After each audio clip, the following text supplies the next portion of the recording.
Welcome to the Game Off Podcast number 23. I'm your host, Solitalker, here with co-host Arcadia. And today we're going to be talking about Death Stranding and Children of Morta. And before that, we're going to have our Fireside Chat. And before that, we're going to announce the news that a bunch of games have been delayed. And on to the Fireside Chat. Your weirdest 2019 memory. Weirdest 2019 memory. Weirdest 2019 memory. I had a bum tell me what it meant when a girl twirls her hair. Did you? Yeah. We were on the side of the highway. I won't tell the full story. We were on the side of the highway, and I thought he was gonna come up asking for money, so I was just sort of like, 1,000-yard stare, and he comes up and he just whispers like, "Hey, you know what it means when a girl's twirling her hair, right?" And then he points to the car next to me, and this girl's like just going to town cartoonishly on her hair. And he just screams like, "It's 'cause she's horny!" And I couldn't help but laugh. And then he just walked away. He didn't ask for any money. But at that point, I was going to give him my whole fucking wallet. Right. No, that's incredible. How about you? My weirdest memory, this is actually really recent. We went to a trivia night at a local bar, and we're sitting in the bar area. Trivia hasn't started yet, and a couple tables away is this group of maybe 7 or 8 older gentlemen who are dressed like bikers. I assume that they're a part of a biker gang just based on the way they looked and dressed. But they could have been cosplaying as one, or have all gone to Goodwill. Yeah, well, they're not old, like in their late 40s, early 50s. Oh. They're not like elderly people. Okay. Just older. And I assume they're in a biker gang. And they're not causing any trouble. They're just sitting there, ordering beers, eating burgers. And at some point, one of them notices a framed picture on the wall. It's like a poster for the bar. And it's got that famous picture of Johnny Cash flipping off the cameraman that you've probably seen. Mm-hmm. And beneath it is the name of the bar kind of done up like it's a Jim Beam logo or Jim Beam bottle wrap. That style of, bourbon whiskey wraps at the bottom. And I guess he fancied it a bit because after a couple minutes, he takes the framed poster off the wall and puts it on the ground. And then about 2 minutes later, just walks it out to his car. Just walks it right out. And it was just us at our table for trivia who noticed this happening. And obviously, I'm not trying to catch a case, so I'm not going to say anything. I'm not going to make a deal out of this. I'm 90% doughy white boy. I'm not ready to fight anybody anytime. So we just watched this happen, and then 2 hours after they had left was when we told someone who worked there that had happened, and no one had noticed that this poster was missing off the wall. 2 hours checking into the security cams, they're definitely gone. Now 100%. Quick, someone run outside pretending to go have a smoke, but really making sure that there's no motorcycles or other creepy things like those motorcycles that are also kind of like chariots. Yeah. In the parking lot. So that was weird. That they just That's fucking weird. Just during dinner, 6:30, 7 o'clock on a Wednesday, prime time, walked out, and then no one noticed but us. That's a pretty smart move to shift it before you actually abscond with it. Yeah. Just put it to the floor, and then people will just be like, "That's weird." But no one noticed anything, or if they did, they didn't think anything of it. And he walked out. He just held it low by the top of the frame and just walked right out the door. And he was going fast enough that I'm sure anyone in the front of because if you saw someone walking through a restaurant holding a picture frame, you wouldn't assume that they had stolen it off the wall. Yeah, well, there's not many cases where you would just be walking through a restaurant with a picture frame, though, to be fair. Especially if it had the name of the bar on it. Oh, if you could see the photo, or what was in it, sure. But if all you saw was just someone carrying around a 20 by 30 frame, you might just oh, that's weird. Wonder why he brought that here. Yeah. Enjoy your meal with your picture of your fake wife or whatever's on it. You wouldn't assume, that guy just stole that off the wall. Yeah. There's a clear, dust outline in the spot he just walked from. How interesting.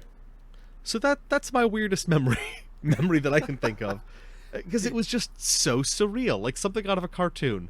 That I've never seen this before. I was this in town where you live? Yeah, this is in town. This is a place that you've been. Yeah, so it's not exactly like a rundown area. There are no biker hangouts that I'm aware of in the immediate area. Yeah, this is them coming into town, running amok, and riling up the old good boy police. It's the one with B prominently in its name. Sure. Yeah. Oh, okay. Now I know, I know what you're talking about. Not to be super cryptic to anyone who's listening that's not from the town that I live in. Yeah. But also just not to immediately identify myself. I know you've had that stalker issue, so yeah, it's for the best. I'm trying. It's like that Shia LaBeouf flag thing. They're always looking for any information they can use to track me down. But yeah, it's not a rough and tumble bar. It's not a biker bar. It's a very nice place that's usually just filled with grandpas and cougars in the evening. It sure is. And all my old coworkers. Your concern about snitching reminded me of this place in town. It's the Alamo Draft House. It's like an Austin thing, but there's a few nationwide places. But anyway, they take orders via like little strips of paper, and you just stick them up. But also, like before every movie, they're like, "Yo, if somebody's being loud, snitch on them. Write it on a piece of paper. We'll deal with it." And I'm like, "Damn, that's genius!" Like, so many people in here are just like listening to people fucking yammer on and chomp like giant pieces of glass for fucking 2 hours, and they can't do anything about it, and they don't want to be an asshole. But so you have this great passive-aggressive system where you can snitch somebody out in complete darkness, and it just looks like you're making a order. Gee, that is really smart. I wish we had that. We don't have that around here. Although the movie theaters around here have gotten really nice. They all have recliners now. I went to my first movie since Mad Max Fury Road the other week. Oh, well, it had been I that can see long why you since quit I've been- movies after that, because it was so good. None can compare. Yeah, that was it. I'm not going to see a better movie, and obviously I didn't until Frozen 2 came along. And then Shit. that's the problem with the child is I broke my streak with Frozen 2, which is it's fine. It's fine. It's fine. It's it's not the greatest thing I've ever seen. It's not Mad Max Fury Road. Why didn't he want to see Toy Story? Is he not up with all the latest 3 movies before that? Is that one out now? Toy Story 4? That's been out for like 6 months. Oh, that's like it's not in theaters anymore that I know of. No, like, it's but already past. He that. was of theater going age 6 months ago. Yeah, that's true. But he's super into Frozen, and That's fair. then when we got to the movie theater, he was super into popcorn and Raisinets, and secondarily into Frozen. So that kid's costing you an arm and a leg, is what I'm hearing. Yeah, and at the rate he was reading Raisinets, he's going to lose a foot. Oh, good. But not to go off on a complete tangent there. Just on the topic of theater. I don't want to speculate about your child's future diabetes on the podcast. But you know what I keep in the house. Yeah, I know. But it's not mine to judge. No, that's fair. That's fair. Hey, do you want to tell us about Death Stranding? The best way I could describe Death Stranding 2 is you play a man who doesn't know that his mother is the President of the United States. This is so dumb already. In one of the first interactions you have with somebody, he's being told that the President of the United States wants to see him, and he's like, "There is no President of the United States, because there is no United States." And then he goes and meets her, and it's his mom, and he's like, "Oh, Mom, hey." Wait, hold on. So, because when you said it, I wasn't sure which side of it was. He's not aware that the President of the United States is his mom, or he's not aware that his mom is the President of the United States? Like, he knows his mom, but doesn't know her position. Yes, all of those things. He's familiar with his mom, but they have a strained relationship for reasons unknown. So basically, within like the first hour of the game, your mom dies, and you're basically a parcel boy. You have to make parcel trips, do odd jobs and stuff. And parcels being the same thing as packages. Yeah, exactly. Okay, I just want various packages. It can't hurt with what we're dealing with, it doesn't hurt for me to make 100% sure No, that by parcel that's fair. you didn't mean some new thing. Well, the second parcel is your mother's corpse, so... Of course. Okay. All right. Yeah. Okay. So, and it was very much in a body bag. So Sam Bridges, because he didn't want to go by his mommy's last name Strand, changed his name to Bridges because they have a strained relationship. In case it wasn't clear, he's just a big parcel boy. So every time you drop off a parcel, I'm gonna keep griping about the mom thing for a minute. So No, please. I want to hear more about this mom thing. Every single time you drop a package off, a giant picture of your mother as the president of the United States appears and says thank you for your service. But he up until the beginning of the game, he didn't know that his mother was the president of the United States. Oh, and so their conversation goes pretty much as expected. There is no president of the United States, and then she's like, "I'm the president of the United States," and then she dies. And Fucking typical. The CEO of the biggest and maybe only company in the country anymore, who always wears a death mask and is called Die Hard Man. He's very soft spoken, though, I must say. He convinces you to reconnect the country because your sister, who's dead but not really dead, but also very dead but also not really dead. Okay. She got all the way out to the West Coast trying to connect all of these places, but she didn't do a very good job. She kept being like, "Hey, you want to get connected? Cool. See you in a few years." And then they never actually get connected. So Sam has to be like, "I don't want to do this."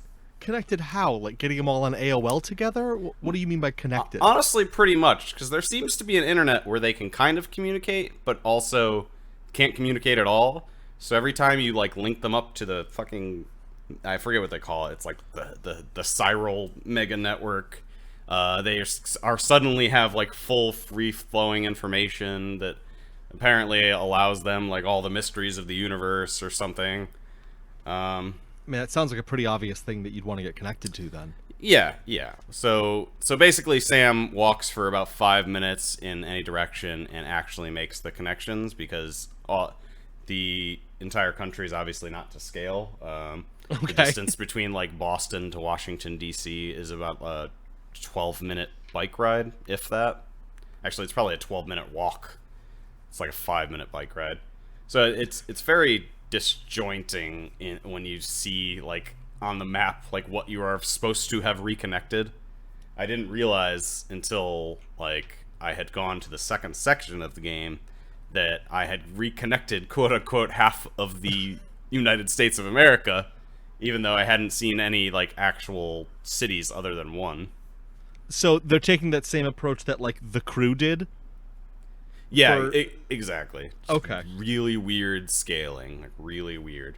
Also, apparently the entire eastern half, and I mean the east of the Mississippi, looks just like the Scottish Highlands. Because apparently Hideo Kojima has never been to the United States. So he assumes we're all just, crawling over like craggy hills everywhere and, doing whatever. I've always thought that the majority of the United States looks like Scotland. Yeah. all of our postcards and everything usually just have that kind of Scottish Highlands feel to it. Yeah, just as welcome to Scotland, and we just scribble it out to save money because the Americans, they're entrepreneuring folk. We just have America written on it in crayon. Exactly. Home of whiskey, and then we add an E in it. So I have some more gripes about the game. Do you have any questions yet? Because I don't want to monologue for too long. No. Everything you've said makes perfect sense so far. Okay, so my understanding from some of the things that I watched and read about this game going into it were that though it seemed like most of the coverage was of you walking around with a bunch of boxes and parcels to deliver, that wasn't entirely what the gameplay was. That is 95% of what the gameplay is. Okay, I mean, so anyone who told me if you include like if you include like the unloading and the micromanaging of the packages on your body, it's like 95%. If that's excluding cutscenes, because if we're specifically talking gameplay, just talking 95%. Okay, cool, awesome. All right, that sounds great and fun. Yep. How bad's the product placement? It's egregious, and I have something that I didn't even hear about. So, oh yes, good topic. All right, so we'll go into the monster because that's the most well-known one. Yep. So yeah, the monster cans, you get like 4 cans every time you go to your private room, which you have in any of the major bunkers. They call them cities, but they're not fucking cities, they're bunkers. So anytime you go into one of those, you can go and rest and do a couple of hoodly-doos. Okay. One of the things you can do is drink monsters, and they'll give you a bonus boost to your stamina. You have to drink 3 of them. Watch 3 entire cinematics of him slam dunking Monster energy drinks egregiously on your screen. Then you get a 25% buff to stamina. This is a The joke, only right? the only way you can do that in the entire game is to slam 3 monsters. The back to idea back. that you have to sit there and watch your in-game character drink 3 Monster Energy drinks to completion is so comically nonsense. Not only that, but it made me never want to have a monster again, thinking about slamming these fucking giant energy drinks back to back. Like, I felt my heart just giving out watching him do this. This sounds like a description of a video game in an episode of South Park or The Simpsons. Like they're trying to show like how horribly product placement filled games have become, and this is what they show you. Yeah. Like, to proceed, watch this guy drink 3 Monster Energy drinks. It'll take, how long is each cinematic? Like more than a second? It's probably a good 6 to 8 seconds. Oh my god. Like, there's a whole thing where he grabs it off the table, cracks it, slowly drinks it. You drink, I mean, reasonably fast considering it's a fucking 20-ounce fucking beverage. And then he slams it into the fucking garbage can in an effort to look cool. Not even fucking recycling. Nope, not even Strike recycling. 2. Because, you know, when the world's already destroyed, who cares about the, you know, cans and bottles? There's one other product placement that I spotted so far. Every time you take a shit in your room, a poster for Norman Reedus's motorcycle TV show on the AMC network appears and is the privacy cover for the bathroom toilet. Let that sink in for a minute. What? Norman Reedus in real life, not Sam Bridges in the video game where Norman Reedus is playing Sam Bridges. In real life, he has a TV show on AMC. Now, are we to believe that in the world of Death Stranding, this Norman Reedus on a motorcycle show was so popular and ubiquitous that branded products became used as privacy screens while taking a shit? Is there any explanation in game as to why that is? No, not. So I probably only got about 50% of the way through the game, and at no point does Sam Bridges say something like, you know, my favorite actor is Norman Reedus, but I was expecting it at any possible moment. One of the other things on the monster bit, when you carry around a canteen, it's not full of water. It's full of monster. Of course it is. So anytime you're hydrating in the game, you're drinking monster. There's no way to hydrate on anything else. I'm using the term hydrate loosely here. We glossed over something very quickly here. Why are you taking a shit? So that's how you make grenades. Stop. Come on, Andy, keep up. Okay. Yeah. All right. Sure. Go on. You make pee grenades and you make poop grenades, and they're different grenades, and you can only make them once every time you're in your bunker home. Yeah. That's pretty much it. They're grenades. What do you do with the pee and poop grenades? Well, that's the interesting thing, because despite Is it? That's the interesting part? We're getting to it. The interesting thing about this game really is that it doesn't want to be a combat game. In fact, Hideo Kojima calls it a connection game. Yep, which, of course. That's I a guess phrase it we all is use. if you ignore all of the mandatory combat and the package delivery. It's sure it's a connecting game. But yeah, you get forced into when I say it's 95% parcel delivery, the other 5% is strictly mandatory combat, like boss fights. Oh, In a good. game where you're a delivery man What who has no combat skills, and the only weapons you have are grenades. the only thing you have are the pee and poop grenades. The only thing you have are the pee and poop grenades. That's correct. I don't. Every one of these sentences is incorrect. I hate every wish. question that I'm being forced to ask. Every bit of clarification that I need is just taking away from me and my soul. This game sounds. Okay, so what do you do with them? You just throw them at people and it does damage? Yeah, so you know there's, like, in the commercials for this, there's the spooky invisible guys that, like, walk all over everything but don't walk on you for some reason. Yeah. If they see you because you're making noise or whatever, they'll, like, try and pull you into the ground, and then a boss fight will ensue if they do pull you into the ground. And if you lose, there's a big boom. But you can use the pee and poop grenades, which you get kind of late in the game, honestly, because before that you literally just have to run or die. But yeah, if you can have enough pee and poop grenades on you, which you don't usually, like, it takes quite a few of them to kill these things, and it's not like they don't take up room on your person. They take up a lot of room, which I'll get to in a minute. But yeah, you're literally just lobbing grenades and waiting for these things to come at you. And honestly, the mandatory boss fight that I got through was one of the most frustrating fucking things ever, because it's literally just you slogging through all these dead Goombas and trying to get to a high ground where you can throw one grenade, and hopefully it lands, but it's grenades, so you're lobbing it because you're a fucking parcel man. You're not a goddamn warrior.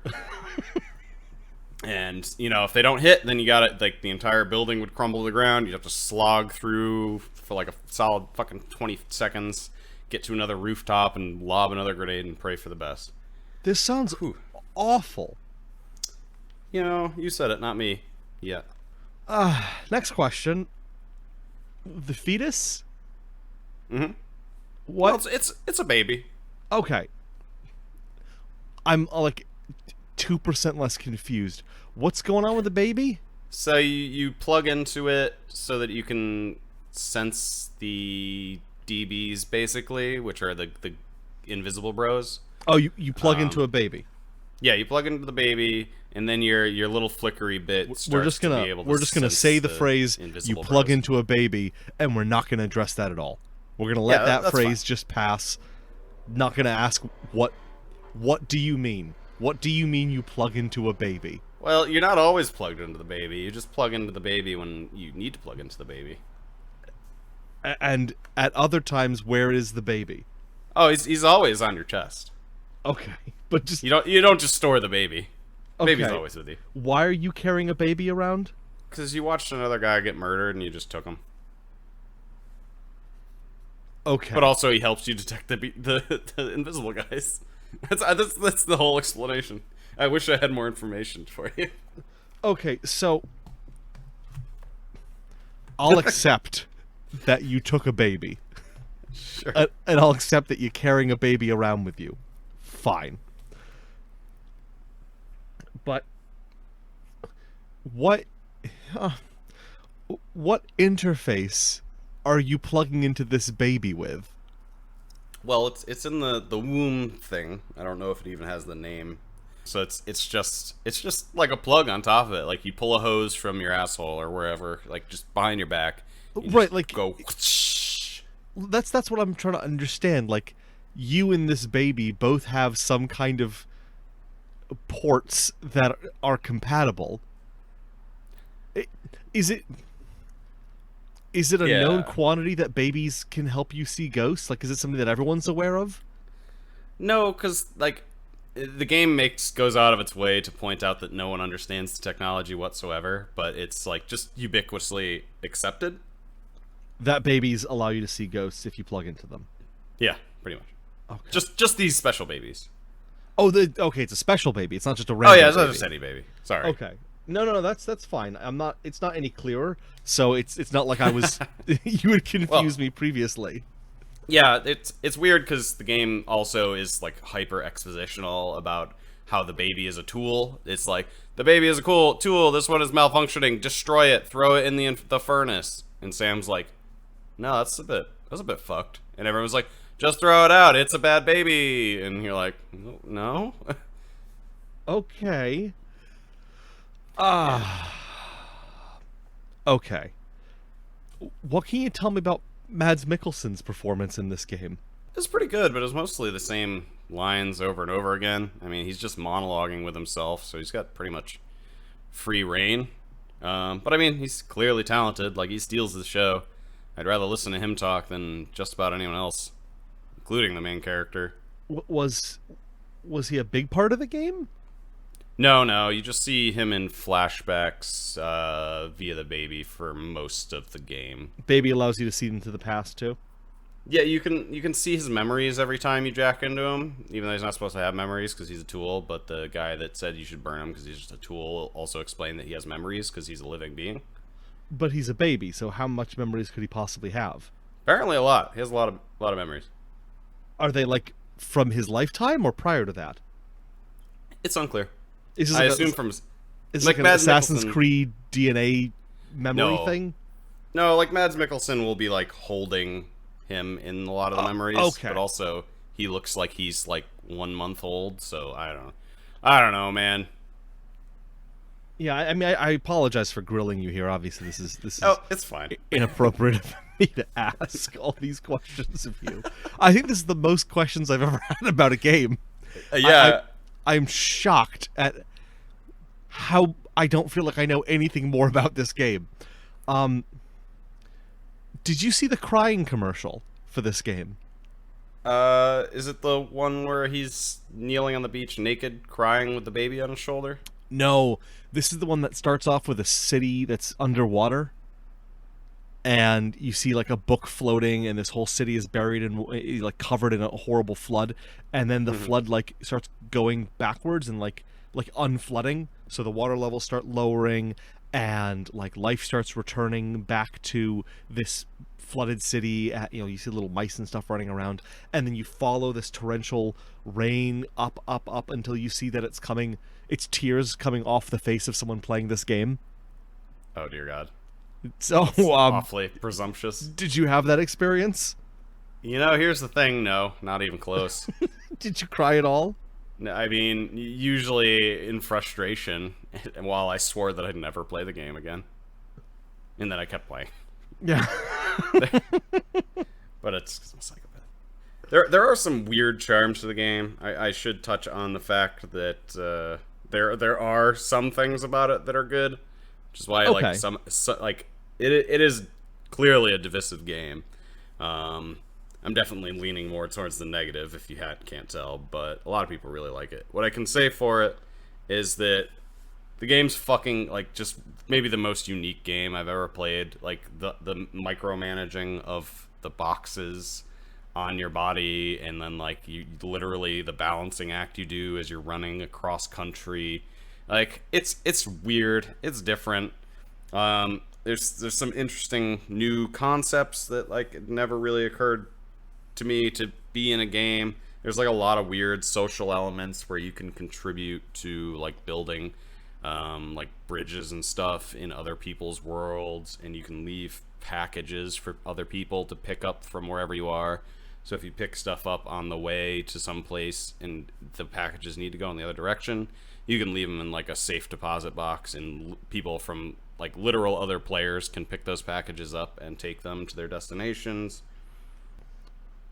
Yeah, I mean, other than that though, still have plenty of gripes. Everything you described there sounded like it could be an interesting, fun little package delivery game. Yes, it is very. If it focused just on that, it would be a very good package delivery game.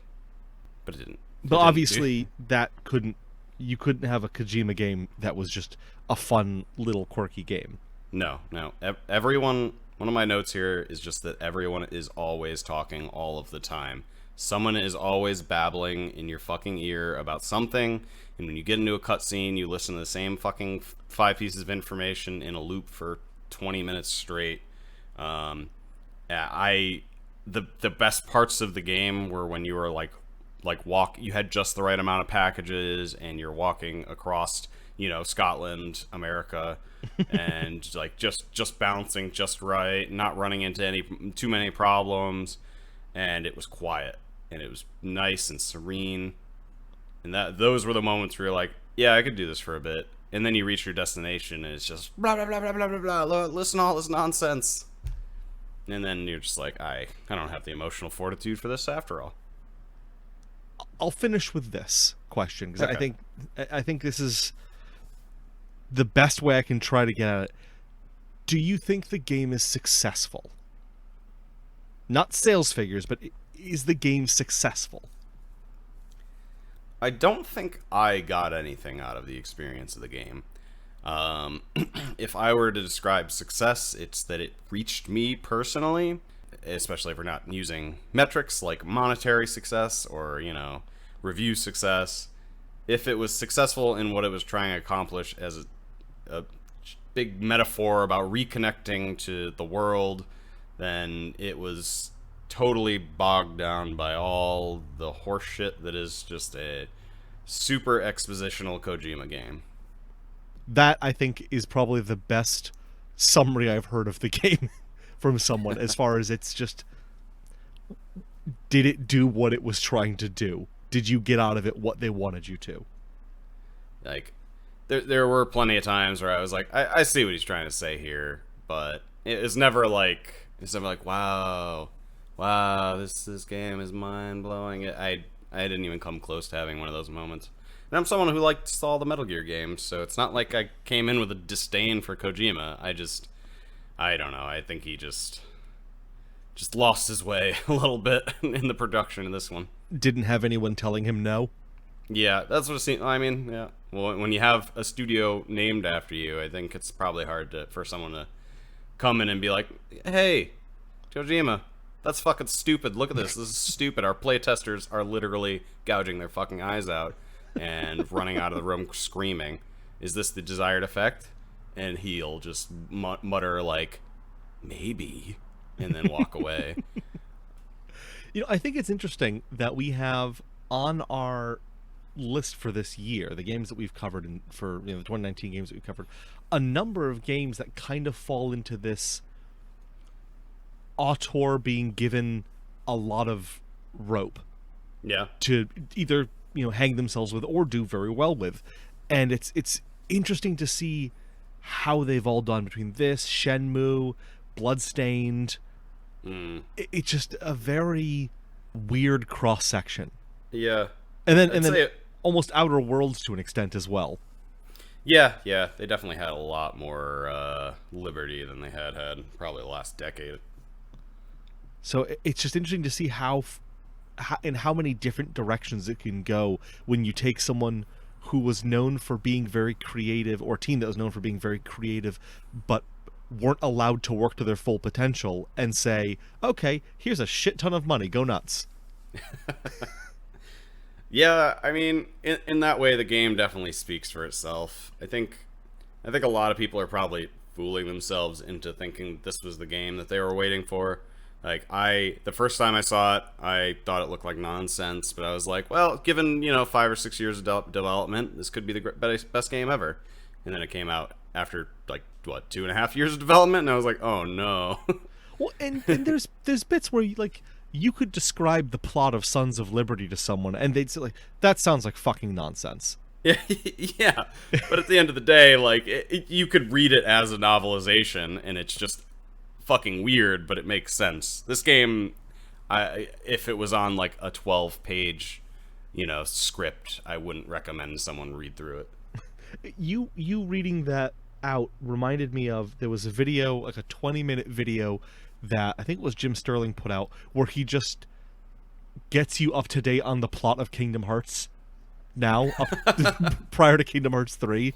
Just, let's go back and that way you know what's going on in the story. Let's go through everything that's happened in Kingdom Hearts so far.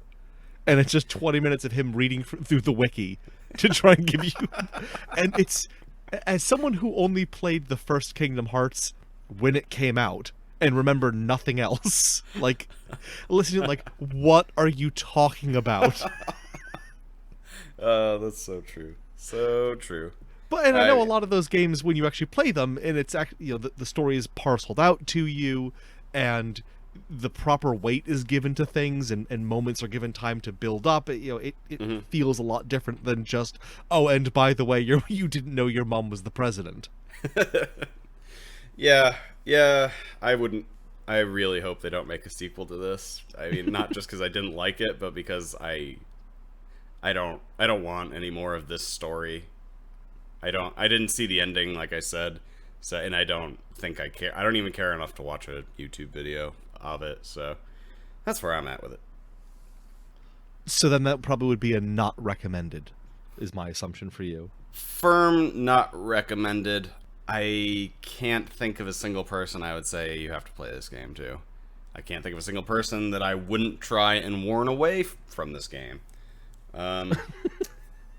It's really one of those things where people, like, I'm not going to insult people that liked it, but if you thought that it was like a genius masterpiece, you probably are thinking like, oh, like I have 4D brain, I understand exactly what's going on all the time. Like, no. It's a nonsense game. It's okay to enjoy it, but don't pretend it's like a fucking masterpiece, because it's not. All right. Very strong words. Yeah. Hey, wait, I have more criticisms. Oh, I'm sorry. Please continue. Sorry, I've only gotten through half my notes, but I'll go through them pretty quick. So, one of the most annoying things about the game, I said that the package management, like, on your body was really unique.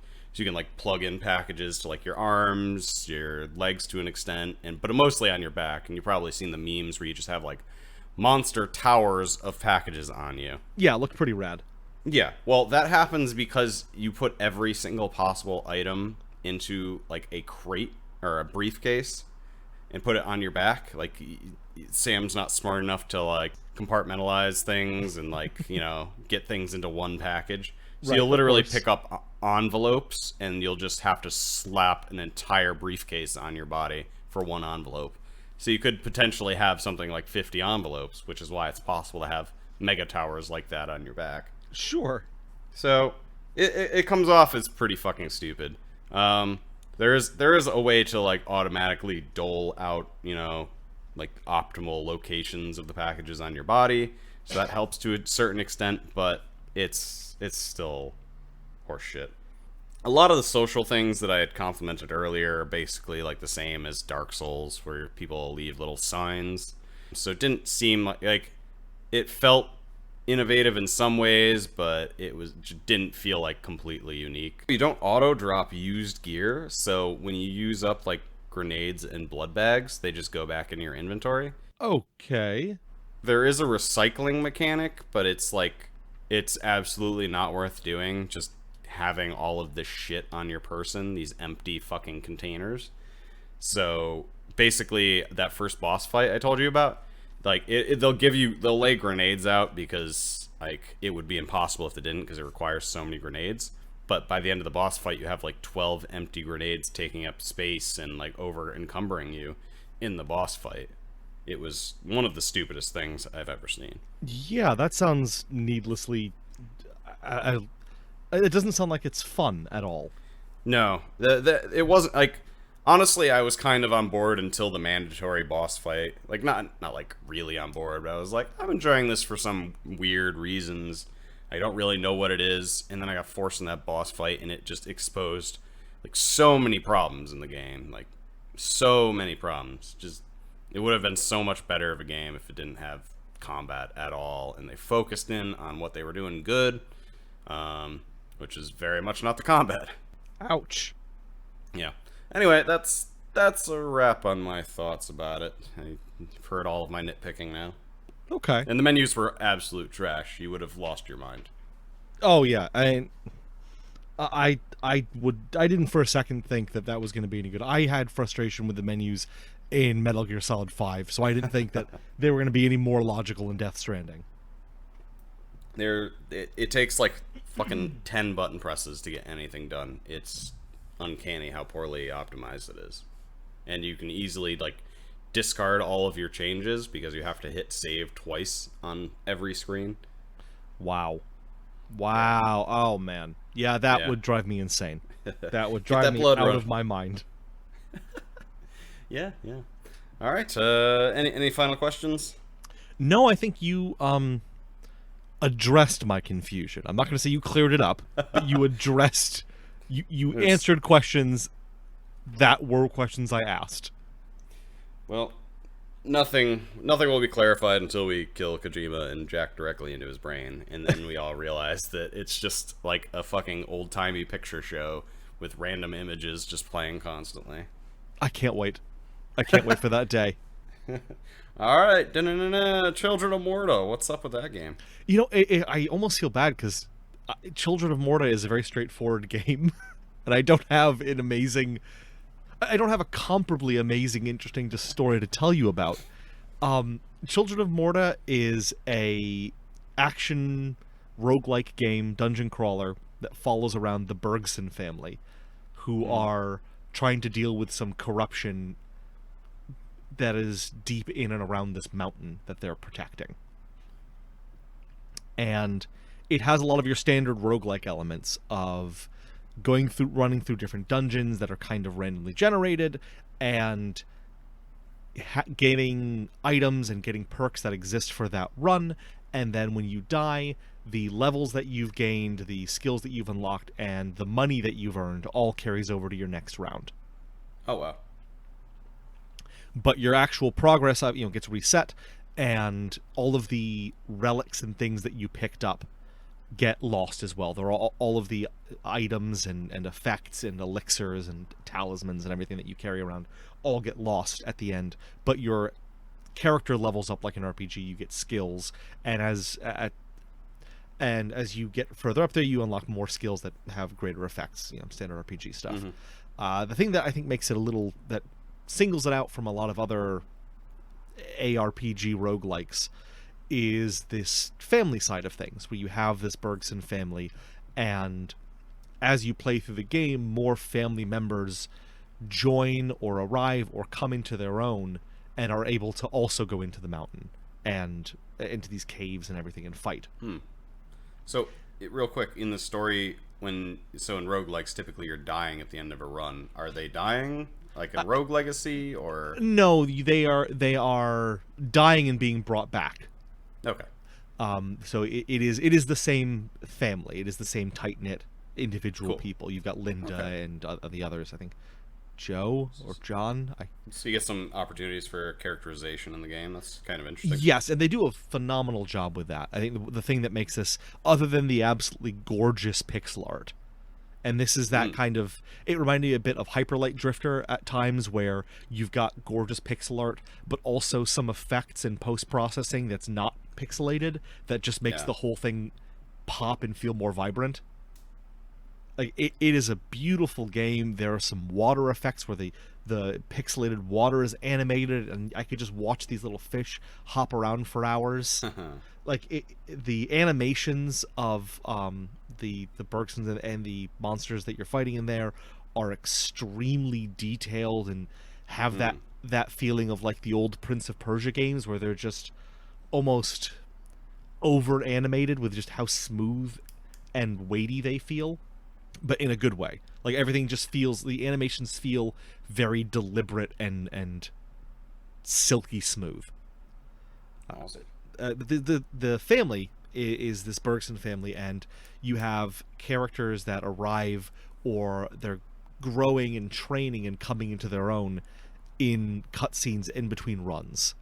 So each run that you go on usually is bookended with some bit of story. The family sitting around the dinner table and chatting, the matriarch and patriarch out in the back porch talking, the one of the daughters training with an aunt or an uncle, and you're just building these stories of these characters, and it makes, when you see a young character that is in all of these little cutscenes training, when you finally get to play as them, it feels like this cool event, this character that you've been waiting to play as and seeing grow a little bit and training with their knives or their magic, and now you can actually go out with them and play them, and I had this feeling like, oh, I want to make this run a good one because this is their first time out and they're excited for this, and that's all just shown in these kind of bookended cutscenes. So Would you say it's more of a low stress roguelike, or is it still sort of high stress? It can definitely have moments of high stress. Like, it's not like Dead Cells where, you feel like you're constantly having to keep moving. Like, Yeah. and there's this flow of battle that you have to maintain. Hmm. The combat's pretty simple. It reminds me a lot of, and I never played Diablo on Switch, so I don't know if it's similar to that. But it reminds me of some of the old, like, remember those old Baldur's Gate games for PlayStation, Oh yeah. the ARPG ones, Hmm. where it was kind of just directional hack and slash and aiming with a bow. Yeah. It Yeah. reminds me a lot of those in its gameplay. Yeah. Bit like meticulous. Yeah, a bit meticulous, and but not overly. What's the word I'm looking for? It doesn't require a lot of you, even playing It's as not a complex RPG complex. system like those games. That's the word I forgot, was complex. Um, Got you, like, fam. aiming with magic, aiming with a bow is pretty simple, and it's just, for firing a bow, it's pointing the stick in the direction you want to fire, and they'll just keep firing off shots. It does well with that.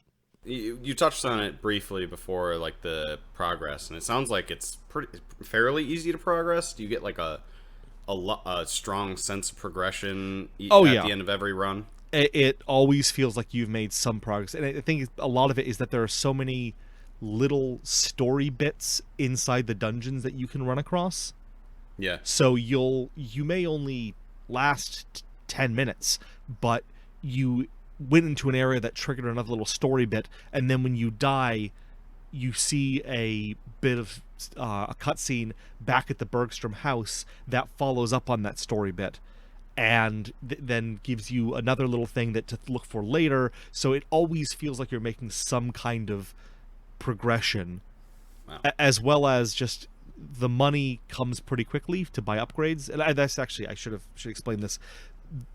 Each film member you play as levels individually, Oh, cool. and so you play as the dad, and he levels up, and then when you unlock a new character, you jump in as them. They're level 1, but the higher levels you get with people, they start unlocking skills that affect or benefit all members of the family. Oh, very cool. So there's an incentive to not just play as one guy. And on the other side of it, as kind of a penalty, if you play as someone, a couple times in a row, they now have corruption fatigue. And so if you play as them again, they start off with 19-20% less max HP. Ooh. And then if you play with them again, it's an even larger penalty. So you're incentivized to, all right, let them rest for 1 or 2 runs, play as someone else, and then I can come back to them. And it, because of that sense of progression and constantly getting skills, it never feels like I'm being penalized from playing as my favorite character. Yeah, that sounds very cool. And in between runs, you take the money and you buy general family upgrades. Just anyone in the family does 2% more damage, 5% more likely to get crits. And that's across everyone. So when you unlock a new character, your 4th or 5th character, they're already starting with all of these built-in buffs. So it doesn't feel as much like you're starting off at level 1, even though you kind of are. Can you invest money into like your homestead as well? Not that I've come across. I haven't beaten the game yet, Okay. but there's nothing that I've seen that indicates that would be the case. It seems to be entirely just the family members.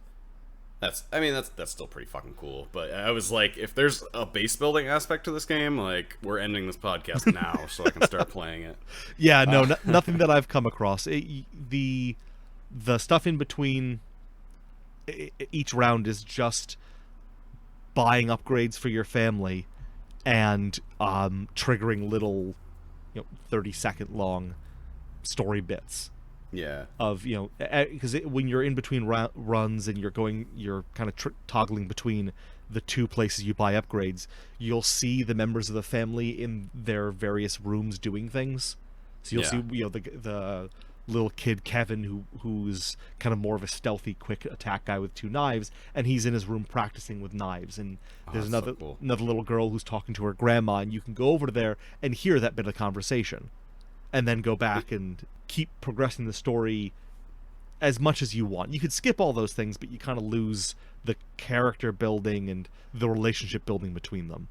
Yeah, what sort of fucking animal would skip that? That I sounds know. awesome. Yeah, and the writing is great. Because the animations are so detailed when these characters are interacting with each other, they have moments of you can see the child is saying something, and just kind of the posture and head tilts of their parents conveying emotion in a pixelated way.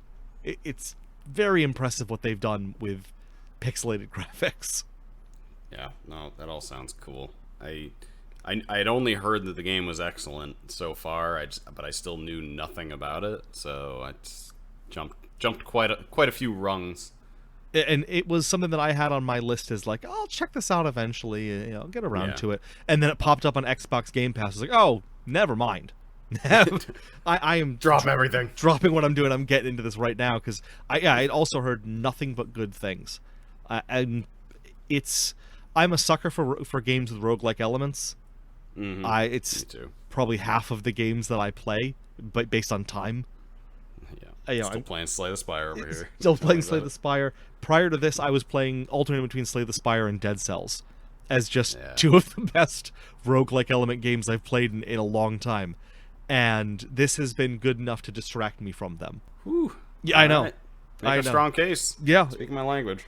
It's any final thoughts? No, I would recommend, if you've got the Xbox Game Pass, you're an idiot to not go try it out because there's no risk to you. And it's great.